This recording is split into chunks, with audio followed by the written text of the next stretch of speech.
প্রিয় শিক্ষার্থীরা, আশা করি সবাই ভালো আছো। আমি নওশাদ আলী, সহকারী শিক্ষক, ঘাটাইল ক্যান্টনমেন্ট পাবলিক স্কুল ও কলেজ। তোমাদের কৃষি শিক্ষা বিষয়ের পঞ্চম অধ্যায় কৃষিজ উৎপাদন নিয়ে আলোচনা করা হচ্ছে।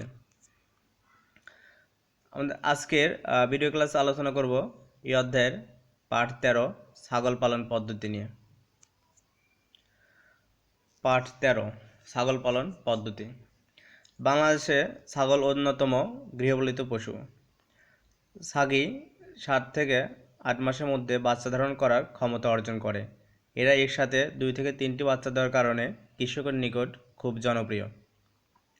একটি ছাগল খাসি 12 থেকে 15 মাসের মধ্যে 15 থেকে 20 কেজি হয়ে থাকে। ছাগলের মাংস খুব সুস্বাদু, তাই বাজারে এ ছাগলের অনেক চাহিদা রয়েছে। আর সাধারণত 3টি উপায়ে ছাগল পালন করা হয়ে থাকে। এটা প্রচলিত পদ্ধতি, আবদ্ধ পদ্ধতি এবং অর্ধ আবদ্ধ পদ্ধতি। প্রচলিত পদ্ধতিতে ছাগল পালন।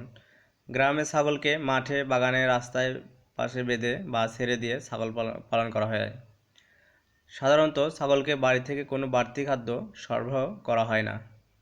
কৃষক বর্ষাকালে বিভিন্ন গাছের পাতা কেটে ছাগলকে খেতে দেয়। রাতে ছাগলকে নিজেদের থাকার ঘর বা অন্য কোনো ঘরে আশ্রয় দেয়। আর বাণিজ্যিক উদ্দেশ্যে ছাগল পালনের জন্য বিজ্ঞানভিত্তিক পদ্ধতি অনুসরণ করতে হবে। এতে ছাগলের বাসস্থান, খাদ্য ও স্বাস্থ্য ব্যবস্থার উপর গুরুত্ব দেওয়া হয়। বৈজ্ঞানিক উপায়ে আবদ্ধ ও অর্ধাবদ্ধ পদ্ধতিতে ছাগল পালন করা হয়। যাদের চারণভূমি বা বাঁধার জন্য কোনো জমি নেই, সেখানে আবদ্ধ পদ্ধতিতে ছাগল পালন করা হয়। তো এখানে তোমরা প্রচলিত পদ্ধতিতে ছাগল পালন যেভাবে করা হয়, তো সেটা তোমরা চিত্রে দেখতে পাচ্ছ। তো এবার আসি আবদ্ধ পদ্ধতিতে ছাগল পালন। এখানে সম্পূর্ণ আবদ্ধ অবস্থায় ছাগল পালন করা হয়।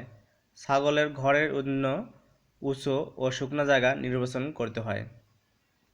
এই পদ্ধতিতে ঘর তৈরি করার জন্য কাঠ, বাঁশ, টিন, ছন, গোলপাতা ব্যবহার করে কম খরচে ঘর তৈরি করা যায়।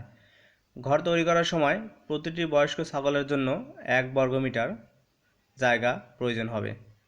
মেঝে সেচতে হলে ছাগলের ঘরে মাচা তৈরি করে দিতে হবে। এখানে ছাগলকে সম্পূর্ণ আবদ্ধ অবস্থায় প্রয়োজনীয় সবুজ ঘাস, দানাদার খাদ্য ও পানি সরবরাহ করা হয়। তবে প্রতিদিন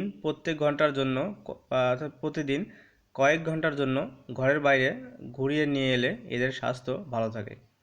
নতুন ছাগল দিয়ে খামার শুরু করলে প্রথমেই সম্পূর্ণ আবদ্ধ অবস্থায় রাখা যাবে না।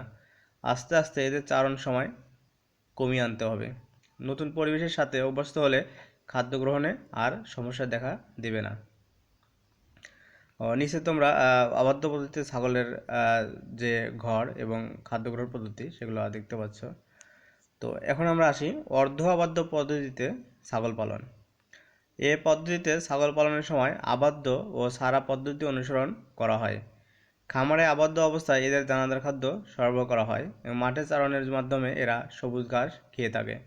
বর্ষার সময় মাঠে নেওয়া সম্ভব না হলে সবুজ ঘাসও আবদ্ধ অবস্থায় সরবরাহ করতে হবে। তো এই চিত্রে তোমরা অর্ধাবদ্ধ পদ্ধতিতে মাচার উপর ছাগলের ঘর এবং ছাগলের খাদ্য গ্রহণ তোমরা দেখতে পাচ্ছ। তো প্রিয় শিক্ষার্থীরা, আশা করি তোমরা বুঝতে পেরেছো। তোমাদের কোনো প্রশ্ন থাকলে আমার আইডিতে গিয়ে প্রশ্ন করবে।